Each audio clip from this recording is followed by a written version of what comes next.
te glorifions, Père, et nous te bénissons. Gloire à toi, Jésus. Gloire à toi, Seigneur. Gloire à toi, Seigneur, parce que tu nous donnes tout ce dont nous avons besoin pour être forts dans le combat. Tu nous donnes, Seigneur, ta sagesse à ceux qui te demandent avec foi, avec confiance, Seigneur. Gloire et louange à toi. Gloire et louange. Oui, Seigneur, nous voulons vraiment nous plonger dans ton précieux sang, afin que tu nous fortifies davantage face à l'adversité, face au combat, Seigneur. Car c'est toi qui combats pour nous, Seigneur. Gloire et louange à toi. Gloire et louange à toi, Seigneur. Béni sois-tu, Seigneur Jésus, pour ton amour infini, Seigneur Jésus. Béni sois-tu parce que tu es le Dieu de bonté. Tu es le Dieu de fidélité, Seigneur Jésus. Et tu nous aimes tel que nous sommes, Seigneur Jésus. Béni sois-tu, Seigneur Jésus. Oui, gloire à toi, honneur à toi, Seigneur, puissance. Puissance et gloire à toi, Seigneur Jésus. Seigneur, nous te rendons grâce parce que tu es toujours là dans nos combats. Tu sais bien que nous sommes faibles, Seigneur, et nous avons besoin de toi. Gloire à toi, Seigneur, d'être toujours là pour nous, Seigneur. Seigneur Jésus, guide nos yeux, guide nos oreilles, guide notre cœur vers ton amour, Seigneur Jésus. Parce qu'on n'a pas d'autre amour que ton amour, Seigneur Jésus.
Réjouis-toi Marie, pleine de grâce, le Seigneur est avec toi. Tu es bénie entre toutes les femmes, et Jésus, le fruit de ton sein, est béni.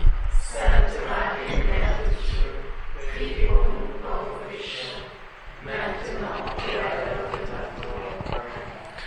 Réjouis-toi Marie, pleine de grâce, le Seigneur est avec toi. Tu es bénie entre toutes les femmes, et Jésus, le fruit de ton sein, est béni. Sainte Marie, Mère de Dieu, prie pour nous pauvres pécheurs, maintenant et à l'heure de notre mort. Gloire au Père et au Fils et au Saint-Esprit. Dans les siècles des siècles. Amen. Marie, Mère du Verbe. Marie, trône de la sagesse. Marie, tabernacle du Dieu vivant. Marie, demeure de Dieu parmi les hommes. Marie, Mère des pauvres. Marie, Mère des pauvres. Marie, Mère des pauvres. Saint Augustin. Saint Joseph. Saint Antoine de Padoue. Saint Ambroise de Milan. Saint Grégoire de Nice. Saint Grégoire de Naziance. Saint Basile de Césarée. Saint Irénée de Lyon. Saint Jean-Baptiste. Sainte Thérèse d'Avila. Saint Jean de la Croix. Saint Jean Chrysostome. Saint Pierre Chrysologue. Vous tous les saints et saintes de Dieu, vous nos saints anges gardiens.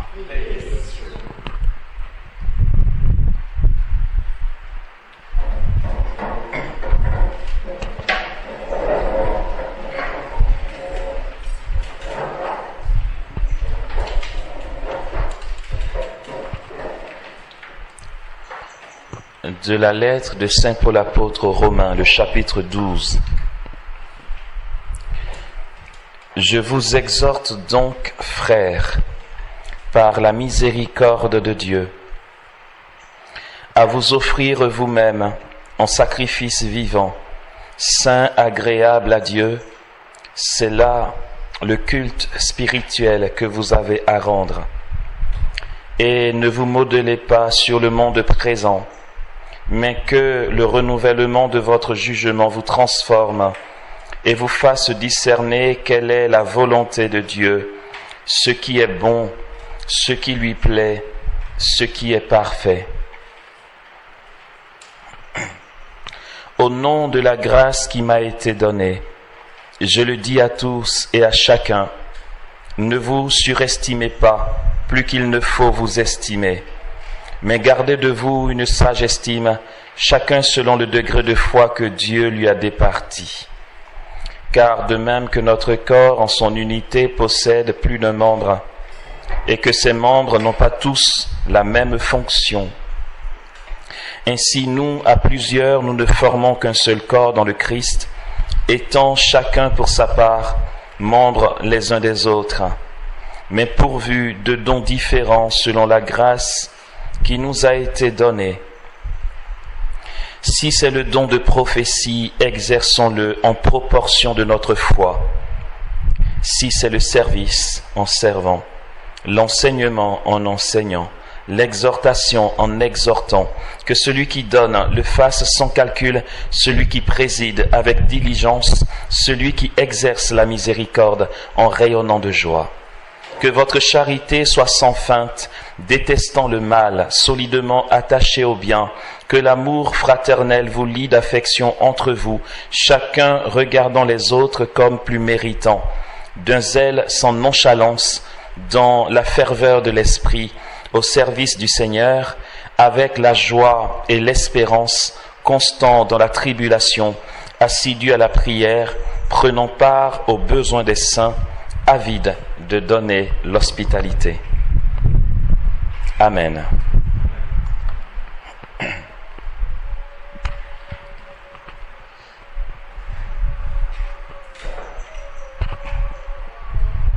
C'est vrai que depuis, on va dire, le début du XXe siècle, que l'Église catholique connaît un renouveau charismatique, il y a un conflit qui demeure.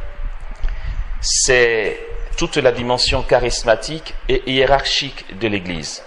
Un conflit plus ou moins conscient et plus ou moins voilé entre l'apostolat du laïc et le gouvernement du ministre ordonné. C'est que il y a une incarnation qui pourrait manquer dans le milieu du renouveau charismatique. Quand je parle d'incarnation, c'est tout ce que nous témoignons dans le feu de l'action, dans le feu de la vie charismatique, qui a besoin de s'incarner dans la vie de l'Église, dans les rapports entre nous, pour que la dimension hiérarchique, j'aurais dit, soit sécurisée. C'est que nos pasteurs, les évêques et les prêtres, ne sont pas sécurisés de voir des laïcs qui sont prompts à exercer des charismes, prompts à prophétiser, donner des paroles de connaissance, mais sans incarnation, sans la dimension humaine de l'autre. On est très spécialiste pour être de super charismatiques, et puis finalement, dans nos rapports entre nous, ça bug. Il n'y a pas ce souci de renoncement, de dépouillement de soi, d'oubli de soi, pour que la vie fraternelle soit solide au milieu de nous. Ça donne quoi? Ça donne que nos aumôniers, nos curés, nos évêques n'arrêtent pas de nous canaliser, et finalement, il y a ce conflit en soubassement qui veut qu'on dise « ouais, mais tel prêtre, il n'est pas charismatique, et puis tel autre, il n'aime pas le renouveau, et puis celui-là, il nous met les bâtons dans les roues, avec lui, on ne peut pas s'éclater, avec celui-ci, on peut un peu mieux, et puis l'autre, il ne veut pas. » Comme s'il y avait les prêtres et puis les laïcs. C'est pas la même église. Il y a eux qui ont un regard suspicieux vis-à-vis des laïcs, et puis ça fait que depuis le début du XXe siècle jusqu'à aujourd'hui, ça demeure. C'est qu'en réalité, on n'a pas compris ce qu'est la dimension charismatique. L'Église a sa dimension charismatique inéluctable. Nous en parlions la dernière fois, j'ai cité Benoît XVI, qui a interpellé les prêtres leur disant que leur appel est d'ordre charismatique. Voyez que c'est ancré dans la doctrine de l'Église, dans le dogme. Qu'est-ce qui fait que ce conflit silencieux demeure?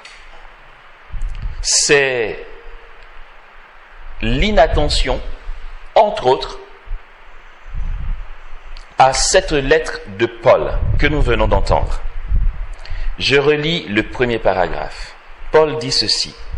« Je vous exhorte donc, frères, par la miséricorde de Dieu, à vous offrir vous-même en sacrifice vivant, vous offrir vous-même en sacrifice vivant, un sacrifice vivant qui soit saint et agréable à Dieu. » La suite est intéressante.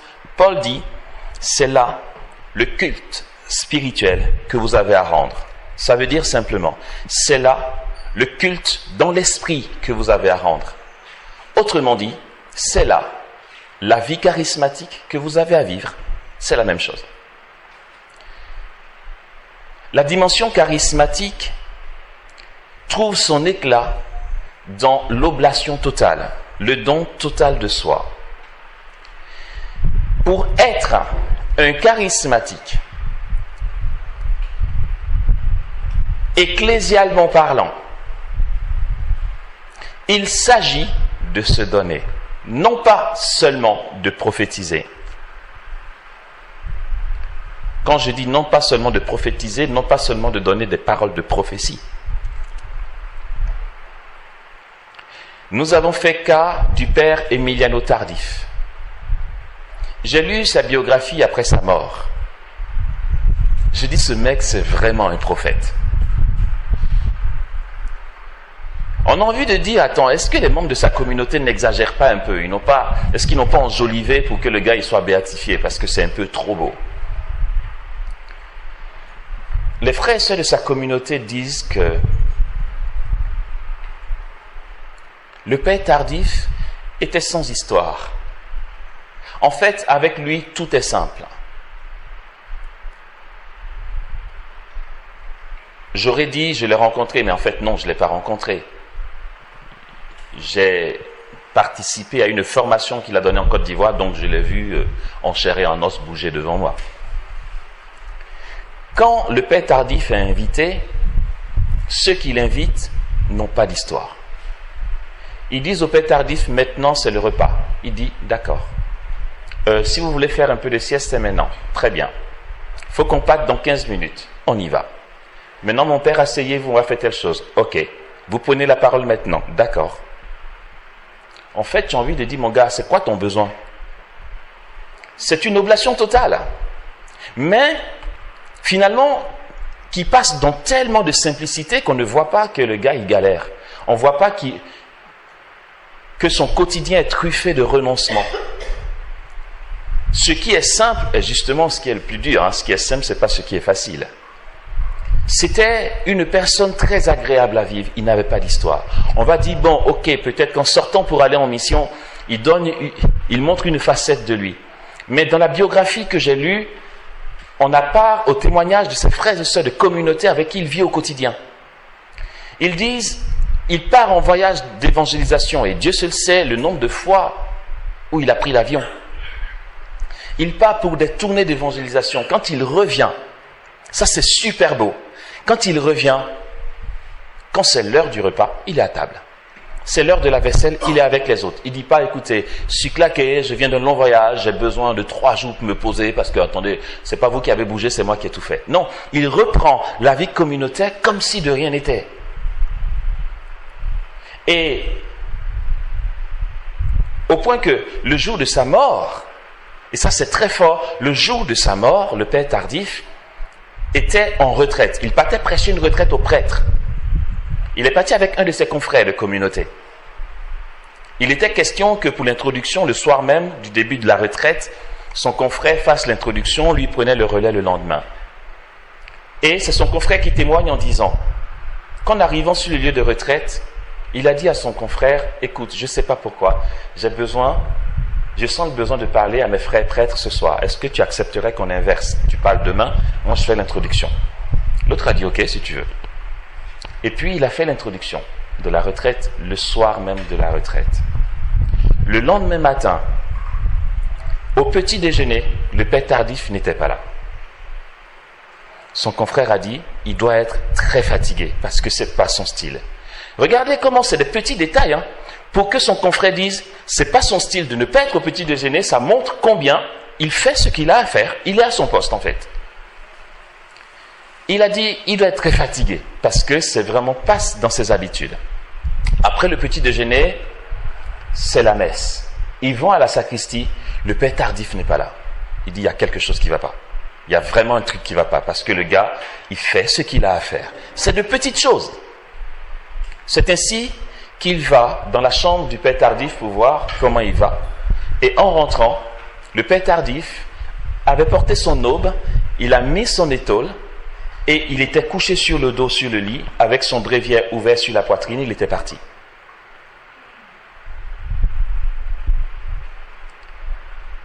Jusqu'à sa mort, il était à son poste.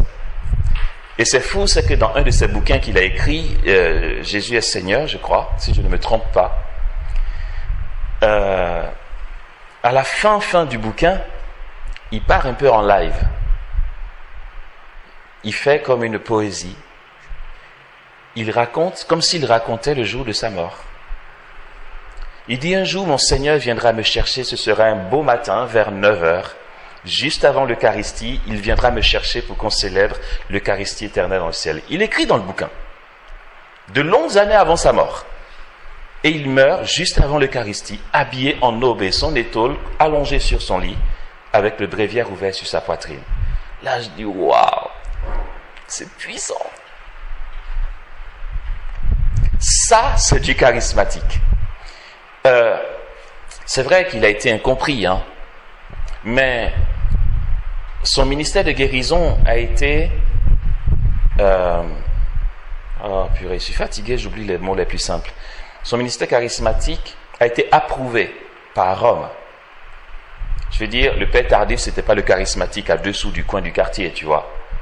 Je veux dire, Jean-Paul II avait béni son ministère et c'était reconnu à Rome. Pour que Rome reconnaisse ton ministère, on a besoin de beaucoup de témoignages. J'imagine que toutes les personnes qui l'ont invité ont dû apporter ce qu'ils savent de lui et ça donnait crédit à son ministère. C'est le don de la personne. Sinon, les charismes s'éteignent. Ce n'est pas possible que depuis 1901, où il y a un réveil qui a démarré dans le milieu protestant d'abord, qui est arrivé ensuite dans le milieu charismatique, dans le milieu catholique, pardon, l'acceptation du renouveau charismatique officiellement dans l'Église catholique date d'après le Concile Vatican II, d'accord, dans les années 1967, avec le pape Jean XXIII qui a encouragé ça, et Monseigneur, c'est pas Mindre, Suenens, voilà, qui a été acteur de ça pour l'apostolat des laïcs. Ce n'est pas possible que depuis ce temps-là, le renouveau charismatique ne connaisse pas une croissance, mais plutôt un déclin. Je sais que c'est enregistré et je sais ce que je dis. C'est que on a plus misé sur le côté spectaculaire du charisme qui va faire qu'on va parler de moi, plus que sur la quête de la sainteté personnelle. Le charisme est donné non pas parce que nous sommes saints. Quelqu'un peut rencontrer Jésus tout de suite, il va prier en langue, j'en ai vu, ok, dans le temps quand on était plus jeune, d'accord, et qu'on partait évangéliser dans les rues, on a vu des personnes pour qui on a prié, qui se sont mis à prier en langue d'un coup. Donc ça n'a rien à voir avec le fait que tu sois saint ou pas saint. Le charisme en latin se dit gratia gratis data. C'est un gros pléonasme parce que ça montre bien ce que c'est. C'est la grâce gratuitement donnée. La grâce est par définition gratuite. Mais quand on dit grâce gratuitement donnée, ça veut dire que c'est gratuit, mais au point que très gratuit, tu vois. Par contre, quand on a le charisme, son exercice est appelé à nous faire grandir en sainteté. Pardon, il ne m'a pas donné de sous, il ne m'a pas soudoyé, mais je fais sa pub. C'est vraiment le Père Tardif, quoi. Qui est parti d'un petit charisme, qui est devenu un charisme d'ordre mystique ou d'union à Dieu. Voici l'éclat que nous sommes appelés à avoir. Nos prophéties, nos chants en langue, nos prières spontanées sont appelées à grandir. Ça ne peut pas être statu quo, parce que Dieu est jaillissant. C'est qu'on ne se donne pas assez. C'est toute une vie. C'est toute la personne qui est donnée. Et pour ça, il faut, et c'est très bien qu'on soit ici, qu'on soit formé et que les formations servent à alimenter nos prières personnelles et notre relation avec Dieu. Qu'on prenne à cœur ce qui nous est donné par l'Église, par une personne, l'une ou l'autre des personnes qui viennent pour les formations, que tout ça serve à alimenter notre prière et nous donne d'incarner vraiment la grâce. C'est dans ce que je dis là,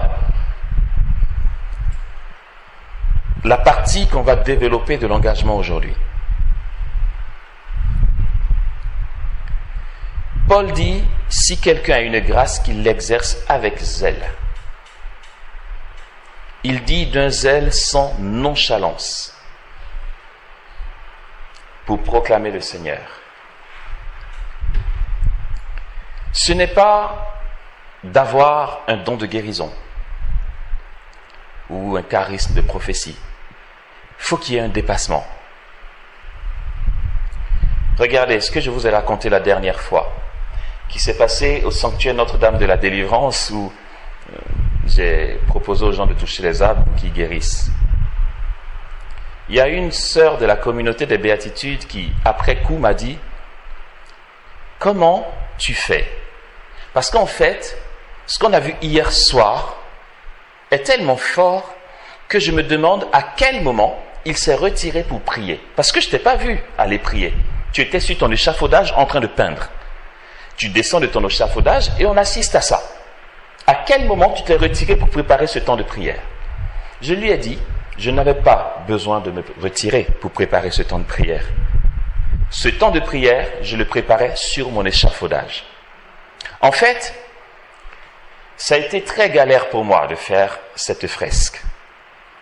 Parce que on a trouvé un échafaudage avec les moyens du bord. On a pris un frère, il a pris des poutres, il a clouté. Sur mon échafaudage, c'était comme ça, j'étais là, pas que je tombe. Donc je faisais très attention. Et puis pour descendre, c'était super galère. J'avais un petit assistant, ok, un petit apprenti qui était tout en bas. Je lui disais, je veux l'échelle, il faut que je descende. Il mettait l'échelle et pendant que je descendais, il attrapait l'échelle pendant que l'échafaudage bougeait. Je risquais de tomber à tout moment. Le truc, c'est que la fresque est tellement grande que quand tu peins un visage, tant que le format est petit, ça va, tu as du recul, tu vois ce que ça donne. Mais c'est tellement grand que j'avais le visage de la Sainte Vierge que je peignais plus gros que mon visage à moi. Donc, tac, tac, tac, je pense que ça va à peu près. Mais il faut prendre du recul pour voir si c'est bon.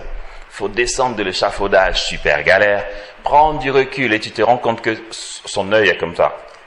Oh mon Dieu, tu remontes. Et je faisais des pauses tout le temps parce que j'étais claqué. C'était en plein soleil, il faisait chaud. C'était galère. Mais sauf que, dès l'instant où le père Barnabé m'a dit « Demain soir, est-ce que tu veux animer la veillée ?» je ne me suis plus permis de plainte intérieure. Toutes les galères de la réalisation de ma toile étaient offertes pour le lendemain soir. J'avais pas besoin de me retirer.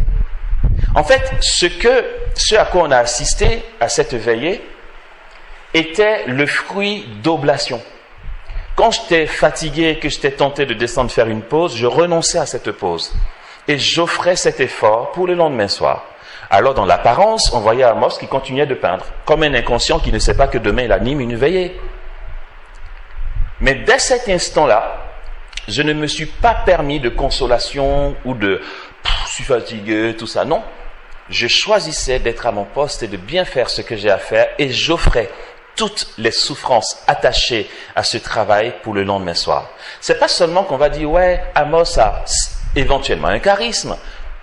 Peut-être, mais il y a aussi le fait que je suis baptisé et que notre baptême implique ce qu'on va appeler la grâce sacerdotale du chrétien, le sacerdoce commun des fidèles. On est baptisé pour être prêtre, prophète et roi.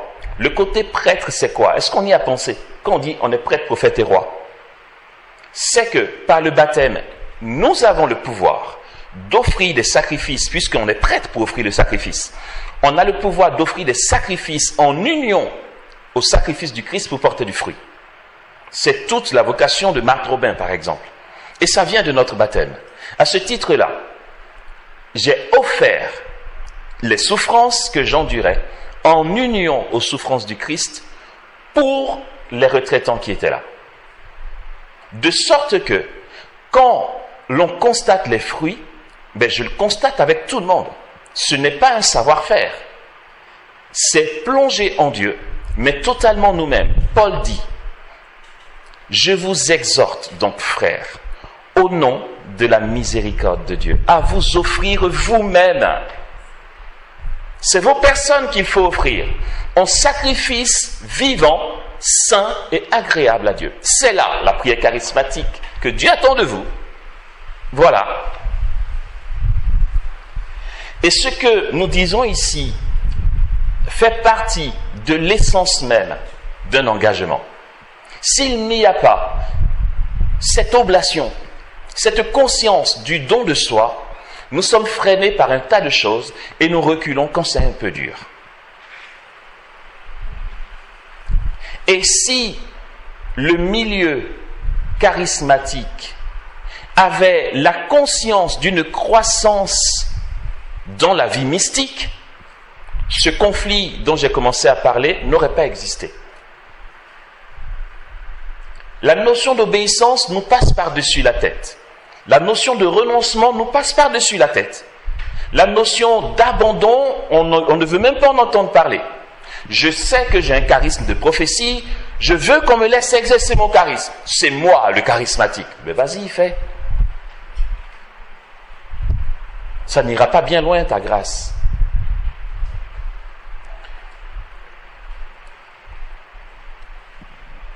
Le père Tardif disait, là vous allez dire, Amos, arrête. Il y a un partenariat entre vous, quoi. Ben ouais, il y a un partenariat. Quand je pars en mission, je l'invoque. Donc il y a un partenariat. Il disait que la première fois, enfin non, je ne dis pas ça comme ça. Une fois, vous savez, quand tu commences à prêcher, que les gens te connaissent et tout, tu commences à avoir une renommée, ton ego est un peu flatté, tout ça. Et c'est ainsi que lui, en tant que prêtre, qui n'était pas charismatique, jusqu'à ce que l'Esprit Saint commence à agir par lui. Et bien sûr que, comme tout être humain, il est flatté, qu'on commence à l'inviter à gauche, à droite et tout. Mais c'était des petites invitations dans des groupes de prière.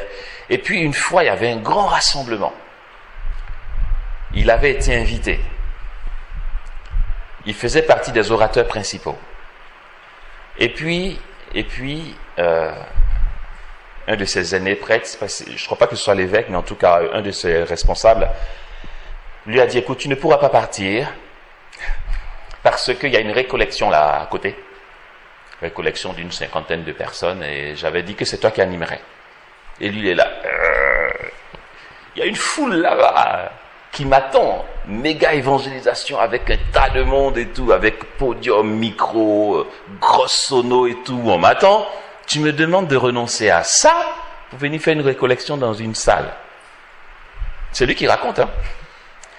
Il dit que c'était très dur pour lui, franchement, ça l'a brisé, quoi. Pour une fois que les gens lui font tellement confiance qu'on lui confie un méga truc, on dit récollection. Il offre à Jésus en disant, écoute Seigneur,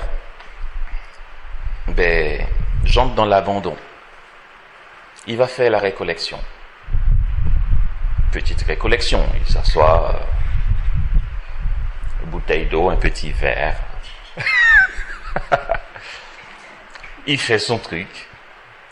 Par obéissance, il est là. Et il dit que c'est ce jour-là que pour la première fois, il reçoit une motion qui lui est complètement étrangère. Étranger? Oui, tu es étranger. Étrangère? Merci.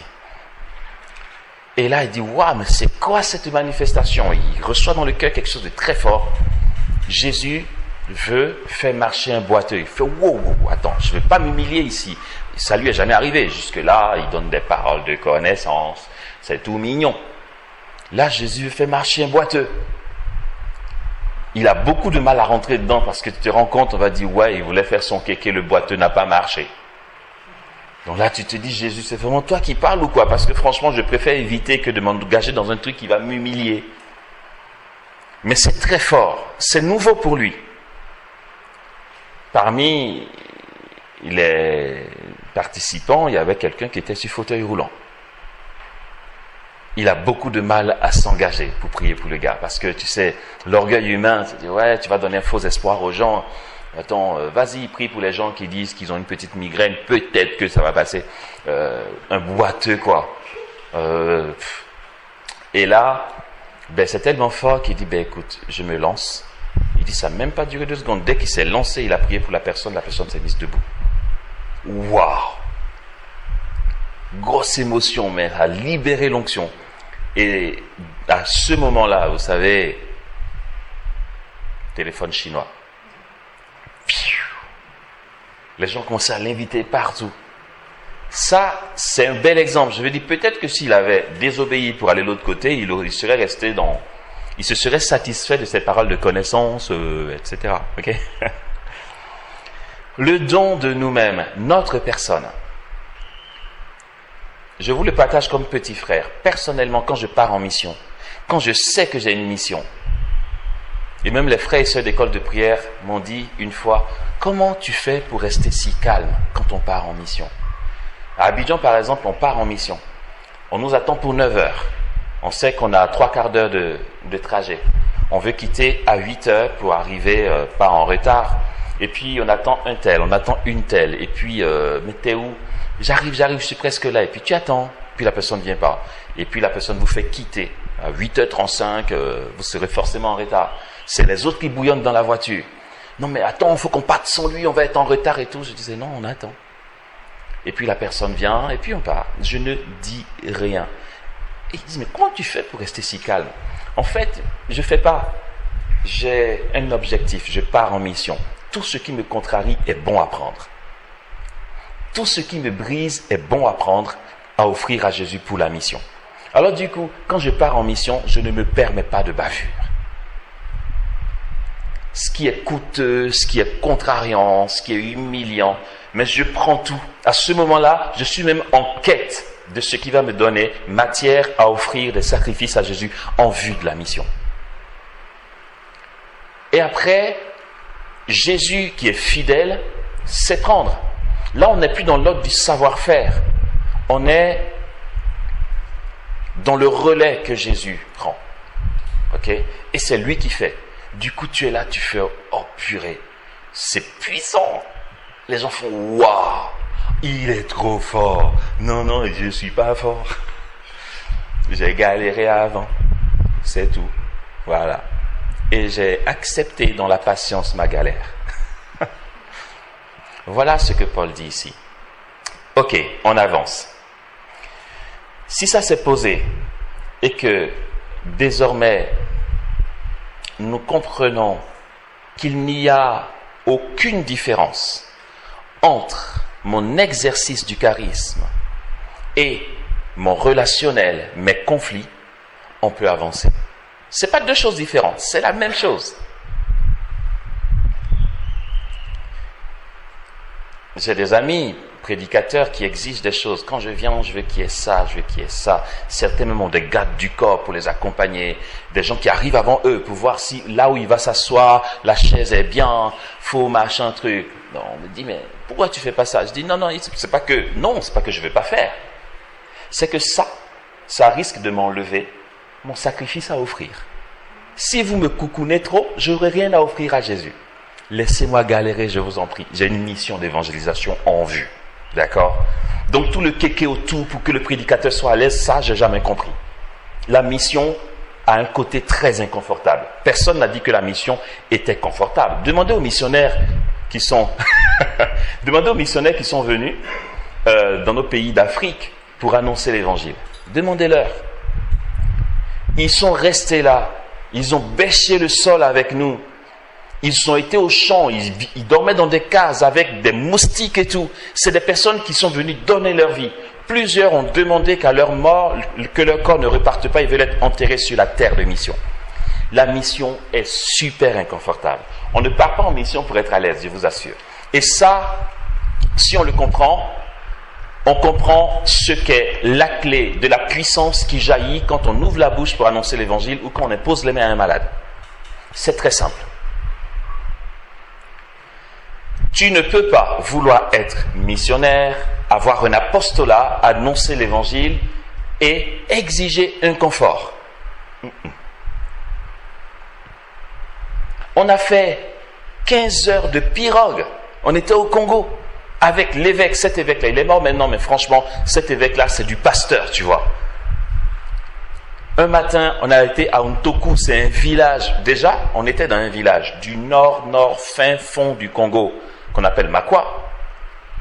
Et puis, quand tu penses que dans ce coin-là, on n'avait pas d'électricité, on n'avait pas d'eau, on jetait l'eau le seau dans le puits pour aller se laver. Et puis on te dit, on part en mission dans un village qui est plus galère que là où tu es déjà. Tu vois le truc? On se retrouvait à 6 heures du matin au bord de la lagune, avec l'évêque. Il y avait une quinzaine de religieuses, il y avait des prêtres, et j'étais dans la troupe. Il y a eu plusieurs pirogues qui se sont suivies. 15 heures de pirogue, les gars. Ah, tu dis, on arrive quand? Au bout du monde. Ça, c'est de la mission. Et il y avait l'évêque. L'évêque n'a pas dit, ben non, écoutez-moi, il faut me trouver un hélicoptère parce que je suis quand même l'évêque. Non, il a été avec nous dans cette galère. On est arrivé, on nous a logés. Je vous laisse imaginer la suite. Quand je dis on nous a logés, on n'est pas arrivé à l'hôtel Pullman. On nous a logés. On m'a dit, mon gars, viens, toi tu dors ici. On est rentré dans un petit coin inachevé. c'était le sable au sol. Ils ont mis une natte, ils ont accroché une moustiquaire qu'ils ont rentré sous la natte. Et puis, il n'y avait pas de fenêtre, hein, c'était vraiment, ils ont mis les parpaings et puis c'est tout. Il n'y avait même pas de crépissage, tout ça. C'est là que j'ai dormi. Je suis rentré là, bien sûr qu'il n'y a pas de lumière. Attends, tu crois quoi? Donc, ma petite torche pour regarder, je rentre bien la moustiquaire pour pas que les cafards viennent me visiter. Je dors là. Le matin, quand je me suis réveillé, heureusement qu'on n'avait qu'une seule nuit à faire là. Oh mon Dieu, j'aurais pas pu redormir là. Je me suis réveillé le matin. Il fait jour là maintenant. Je regarde sur la moustiquaire. Une araignée. 3 araignées sur la moustiquaire. Mais de grosses araignées. Je me suis dit, ah purée, je sors de là comment? Tu es en mission, mon gars. Seigneur, je vais annoncer l'évangile. D'accord. Ok. Vas-y. Alors, je prends... C'est parce que j'ai tapé l'araignée qui est tombée un peu plus loin. J'ai ouvert la moustiquaire et quand je sors de la moustiquaire, en fait, le mur était tapissé d'araignées. Ah! Mais je suis sorti de là, j'étais là, Seigneur, pitié. Non, on aurait à faire 2 nuits là. Non, je crois que j'aurais pas pu. J'aurais préféré dormir à la belle étoile dans un coin. Non, mais c'était horrible. Mais c'est ça. Et on a refait 15 heures de pirogue pour retourner chez nous. Oh là là. Mais ça, c'est de la mission. Jésus dit, je vous envoie comme des agneaux au milieu des loups. Dans chaque maison où vous entrerez, mangez ce qu'on vous servira. Ne prenez ni quoi, ni de tunique, ni... Allez-y. Soyez livrés. Ni quoi? Ni bâton, ni sandales. Ni sandales aussi. Oh. Lui-même n'avait pas une pierre où reposer la tête. Il nous a pas envoyés dans un endroit où lui-même n'est pas passé. Jean nous dit, Jésus, fatigué, était assis au bord du puits. Oui, il a connu la fatigue de la mission.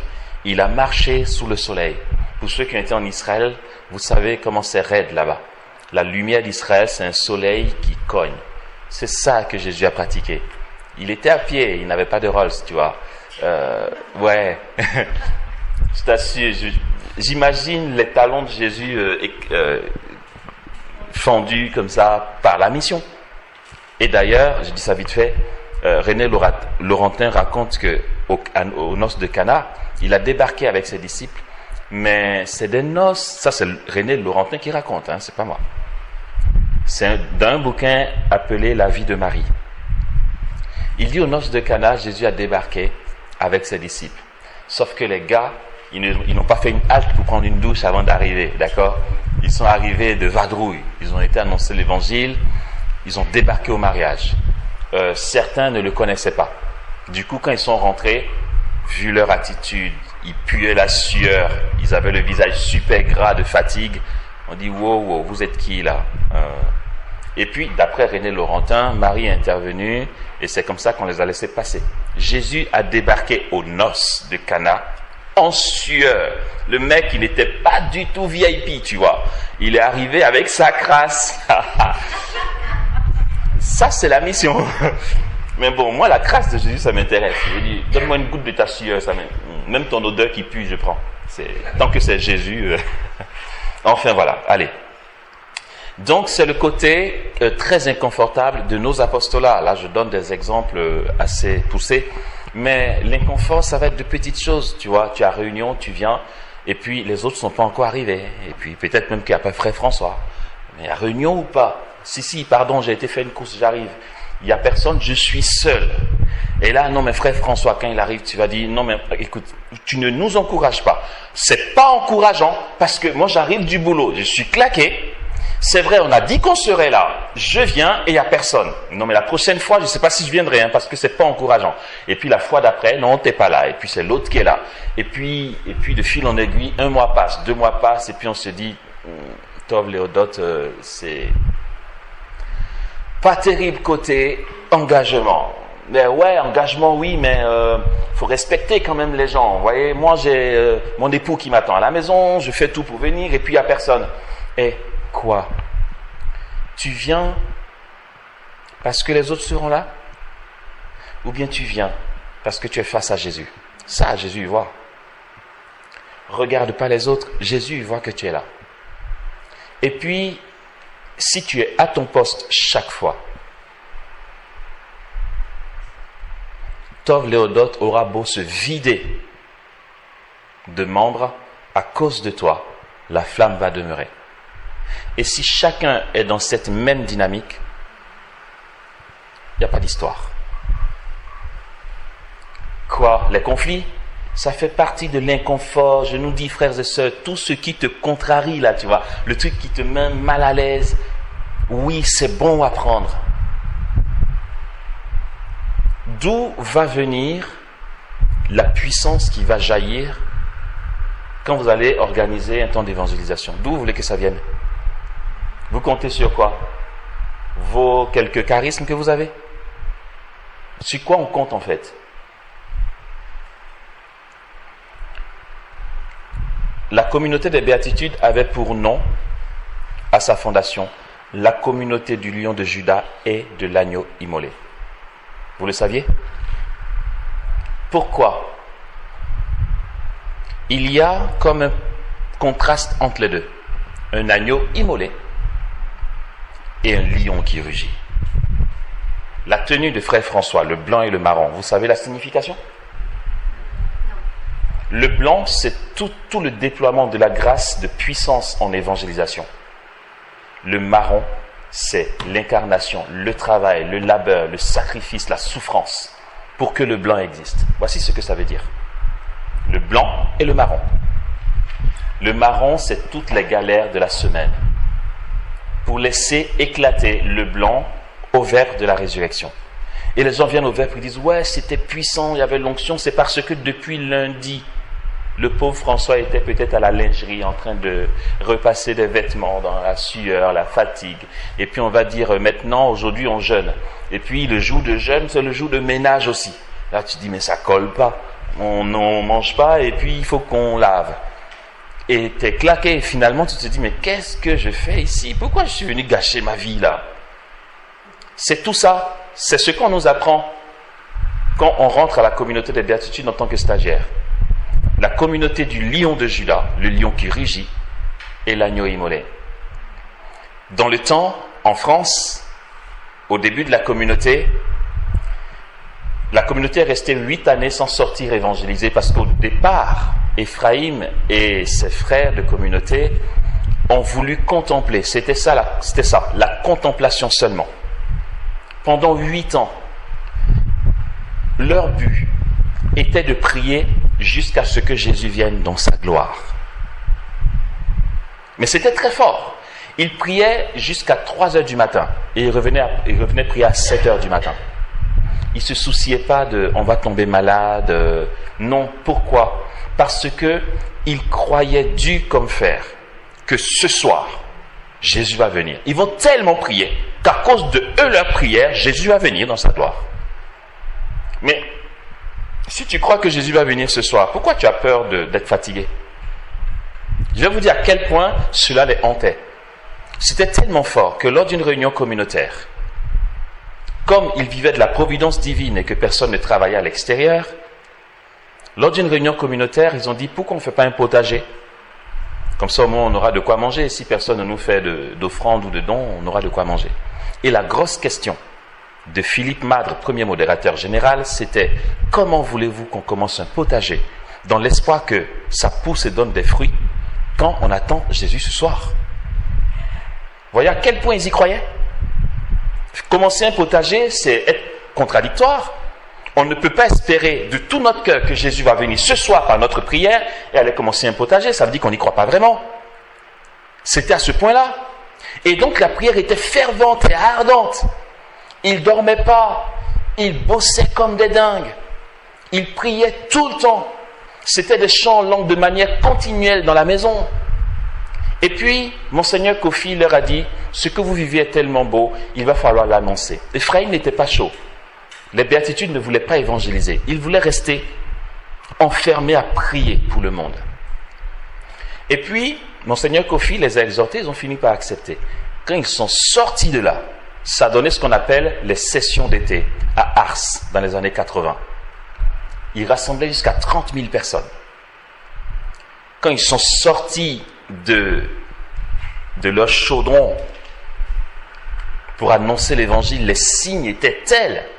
Mais c'est des boiteux qui marchaient à l'appel. Philippe Madre, il disait à Ephraim, je ne sais pas, mais j'ai à cœur que Dieu me fait marcher des boiteux. Et il y avait les signes messianiques, les aveugles voyaient, les boiteux marchaient, les sourds entendaient, c'était incroyable. Et dans la France, les gens disaient, on disait au lion de Juda, c'est hard, mais c'est super béni. Voici la signification de la couleur de Frère François. Vous êtes une réalité attachée à la communauté des béatitudes. Vous entrez par votre attachement dans la grâce communautaire et voici ce qui vous attend. Je nous en supplie. C'est vrai, on ne va pas être nickel du premier coup, mais quand on tombe, on se relève, on demande pardon à Jésus et on y va de plus belle. Frères et sœurs, on peut faire le choix. Voyez ceux qui étaient là hier, là-bas à l'église. Ils viennent de chez eux avec leurs problèmes, leurs souffrances. Ils comptent sur qui? Sur vous, justement. C'est vos souffrances, vos sacrifices qui vont les bénir. Comment ça va se faire? Vous comptez sur qui, Frère François seul? Non, mais dites-moi. Mais à ce moment-là, on dissout la fraternité. Vous êtes une équipe et c'est l'équipe qui porte l'assemblée. Non, on ne te dit pas que tu vas prendre le micro. Peut-être que Frère François va te confier d'être à l'accueil ou d'arriver avant pour balayer toute l'église. Et puis après, on ne veut pas entendre parler de toi. Et tu vas dire, ouais, les autres, ils font les choses éclatantes et moi, non. Tu sais, quand tu balayais toute la poussière que tu t'es respirée, qui était très désagréable, si toutefois tu l'as vécu dans l'offrande, l'abandon pour l'assemblée, personne ne te verra. Mais Jésus sait que c'est parce que tu as transpiré à balayer l'église que le boiteux a marché ou que la personne là-bas a été guérie. Voici comment ça fonctionne. Chacun dans le secret de son poste apporte quelque chose et le tout devient un bouquet dans les mains du Seigneur qu'il répand sur l'assemblée. Ça vient de nous, frères et sœurs. On n'est pas une fraternité comme vous l'êtes, sans tenir compte de ce qu'on se dit ici. Si seulement il pouvait ne plus exister de conflits dans nos groupes de prière et fraternité qui ralentissent l'élan du Saint-Esprit. C'est pourquoi il est important, indispensable, que chacun ait son accompagnateur spirituel pour que quand tu n'en peux plus et que tu as besoin d'exploser, garde ton mal en patience. Comme dit le psaume, et vous, rentrez sur votre couche, frémissez de colère, mais ne péchez pas. Et puis quand tu vas arriver devant ton accompagnateur, tu vas dire, j'en ai marre! Mais en attendant, quand tu es arrivé à Tov Léodot, tout a été nickel. Parce que tu as su donner à Jésus. Nous ne sommes pas en fer. Bien sûr qu'on aura mal parfois, on aura besoin d'exprimer. C'est important que chacun ait son accompagnateur spirituel. Pour éviter d'aller voir Frère François pour dire, Frère François, écoute, tu vois une telle. Ça fait longtemps qu'on ne s'entend pas. Non, mais si elle continue, moi j'en peux plus, je vais arrêter. Et le pauvre au milieu de tout ça, il ne sait plus comment faire. Et laissez-le tranquille. Il n'a pas à entendre ça. Il est avec vous pour avancer vers quelque chose. Il y a un enjeu, un objectif, il faut y aller. On n'a pas à être ralenti par les humeurs de chacun. Je relis ce que dit Paul ici et on fait la pause. On arrête à quelle heure, Frère François? D'accord. Ma montre est encore réglée sur la Côte d'Ivoire. Là, il est quelle heure? Donc, on arrête à 20h30. Ok. Regardez ce que dit Paul. Car de même que notre corps, en son unité, possède plus d'un membre et que ces membres n'ont pas tous la même fonction.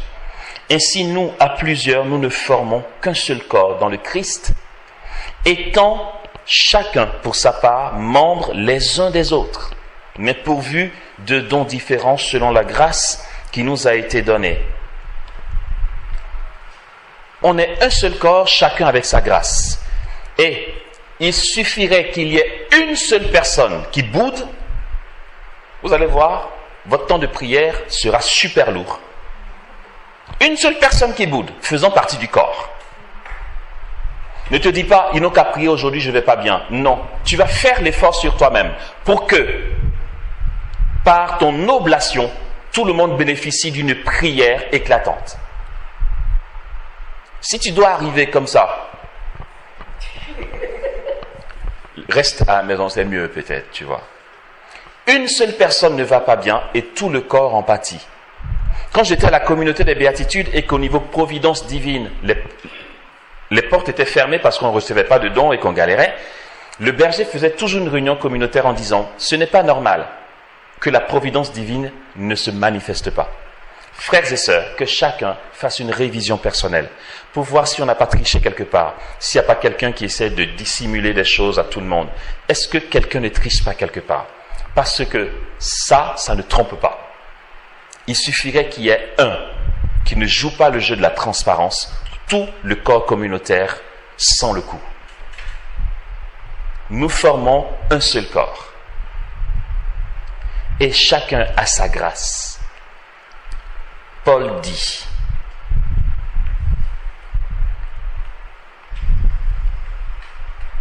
si c'est le service, il nous faut servir. L'enseignement en enseignant, l'exhortation en exhortant, que celui qui donne le fasse sans calcul, celui qui préside avec diligence, celui qui exerce la miséricorde en rayonnant de joie. Que votre charité soit sans feinte, détestant le mal, solidement attaché au bien. Que l'amour fraternel vous lie d'affection entre vous, chacun regardant les autres comme plus méritants. D'un zèle sans nonchalance, dans la ferveur de l'esprit, au service du Seigneur, avec la joie de l'espérance, constant dans la tribulation. Assidu à la prière, prenant part aux besoins des saints, avide de donner l'hospitalité. Amen.